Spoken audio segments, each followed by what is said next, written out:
Yeah, I'm ready. Welcome back to Militia Madness MTG. This is after the 100th video celebration, so hopefully you guys enjoyed that video. Morgan and I did. It was a whole lot of fun. Today I have Cynette Jelly Drover because I've realized I've not played enough monocolored on this channel, so I figured mono blue. What she does is she's from Jumpstart. She is a 4-mana 2/2 anime girl that when she enters the battlefield, she dies. She makes a 1/1 blue jellyfish token with flying, and then creatures you control with flying get +1/+1. So I'm not going to put these cards up because they all do the same thing, but we're on Flying Men. Essentially, yeah. I'll talk about the more interesting ones, but all the 1-mana ones, the only thing interesting about it is like this can sacrifice to draw a card. This can sometimes tap a guy down. We have fairies. That might be relevant in a second, but we're really going to be speedrunning this deck through because you don't need to read Vaporkin 3 times. Spellstutter Spite is interesting. This is just barely playable, believe it or not. I just have enough fairies, but the second they release a better, like more aggressively statted one, I would play it over this. Briarberry Cohort, again, it's a 2/2 always. It's actually a 3/3 when your commander's in play, so that's fun. Sky Streak Engineer. I know I own this card, but I didn't feel like looking for it. You'll see that with a bunch of my proc series. Pilfering Hawk. This is the reason we're on Snowlands. It's just a looter. You could pay a snowman to tap at the draw card and then discard a card. Same with Strix Lookout. This costs 2 mana, but I just thought the versatility of these cards were enough, right? Foul Watcher, Delirium. It gets +1/+0, so it can get bigger. Those are the 2 drops, and then the 3 drops are just big 3/1s, a really hard to kill 2/2, and then Glamour Might and Pester Might to help out with the fairy count, but also just to like tap a blocker and get in for some more damage. Spire Golem, I'm in mono blue. It does mono blue things. Enough, you know. The 2 ninjas. They're good. Just the card draw ninjas, none of the bounce ninjas, none of the... Yeah, the make a 1/1 ninja. Yeah, it didn't really feel like it was necessary. In Counter Magic, we have my favorite counter spell in the format that I never get to play, but I get to play mono blue. Foil. Lots of 2-mana ones. We're on the days as well. Lofty Denial is probably the most interesting ones here, but every creature in your deck, apart from the 2 ninjas, has flying. So this is counter unless you pay 4. So, you know. Phantom Interference is great. Yeah, this makes a flyer. I was like, she's not technically a flyer. But she makes one. Yeah. Phantom Interference, just a very, very good card. The more I play this format, the more I really, really like this card. Abjure, which is sacrifice a blue permanent, counter target spell. You can like actually, your damage counts can go up with this card a lot because you can sacrifice Cynette, make a 1/1, counter their spell, and then cast Cynette the next turn, and then you've made a 2/2, so your damage goes up.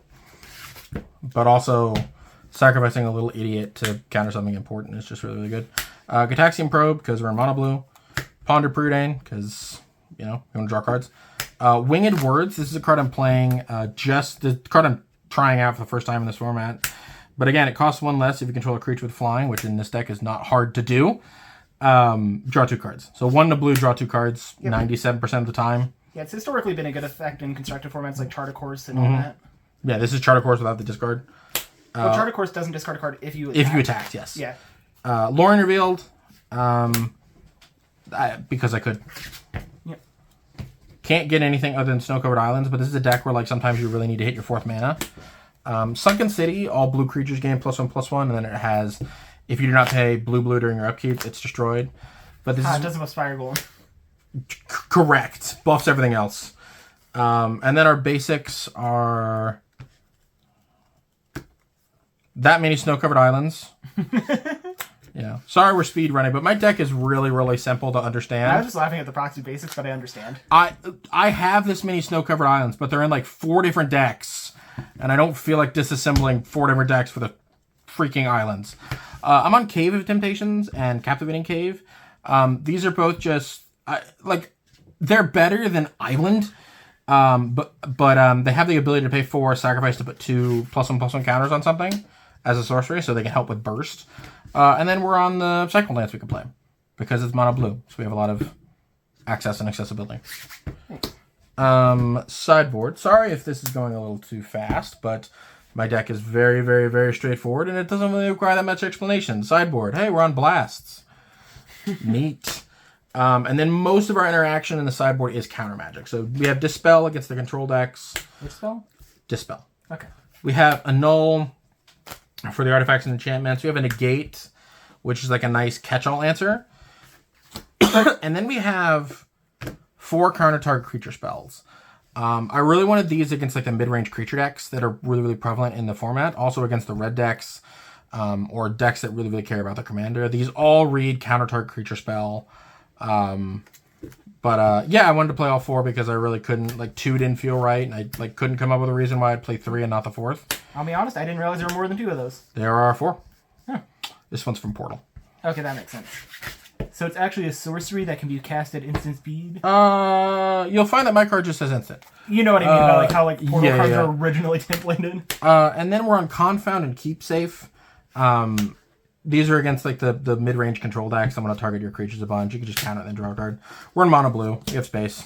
Who cares? Utter Insignificance. This is a real sideboard card. Azure Fleet Admiral. Real sideboard card. This is for the really, really long, drawn-out control decks. This is just a threat that keeps coming back. 5 mana, 3/4 flying. You discard 2 cards and you return it from the graveyard to the battlefield tapped. It's just a threat that the control decks really can't ever get. The black control decks, rather, just really can't ever get rid of. Yeah, like, another important thing is, like, that second bit is not casting it. So, like, if you're trying to go around... Can't counter it either. Deck, yep. And then Relic of Progenitus is my my last card in the sideboard. Although I do want to throw a special shout-out. So Cynette's tokens. Wizards factually doesn't make that token. That is a token that doesn't exist. I thought we were beyond doing that, but we're not. I looked high and low for it. It doesn't exist. So there is I believe it's an Etsy store called Fantastic Mr. Foxglove that I paid to make these jellyfish tokens for me. And they are really, really pretty. And I really, really appreciate it. And it was a really good deal. It was not that expensive. So I'm going to link their Etsy store in the description as a way to make the world a better place. But these jellyfish are adorable. Yeah. Apart from that, that's my deck. Check out Morgan's deck on Wednesday and the gameplay on Friday. Signing out.